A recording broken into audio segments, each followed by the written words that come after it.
আপনি জিজ্ঞাসা করেন, যুবক তোমার চুল এমন কেন? আমার ইচ্ছা, আমার ইচ্ছা। বাবা তুমি দাঁড়াইয়া পেশাব করো কেন? আমার ইচ্ছা। বাবা তুমি সারা দিন সারা রাত মোবাইল টিপো কেন? আমার ইচ্ছা।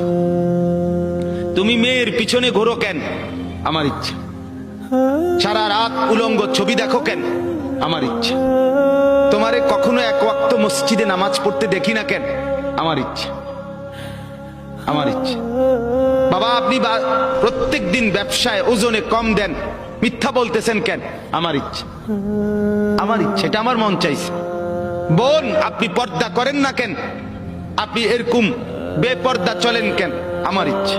আমার শরীর, আমার দেহ, আমার যৌবন, আমার পাউডার, আমার ফেয়ার এন্ড লাভলি, আমার মেকআপ বক্স, আপনার কিতা?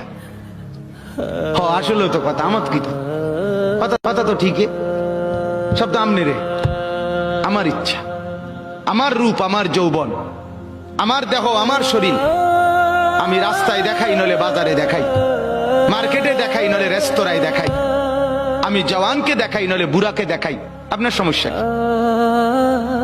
এই যে চরিত্র, এই যে চরিত্র, কি মনে হয়? মানিত্তাখাদা ইলাহাহু হাওয়াহু। মূলত এই লোকটার পরিচয় হলো এই, সে তার মনের চাহিদাকে খোদা বানায় ফেলছে।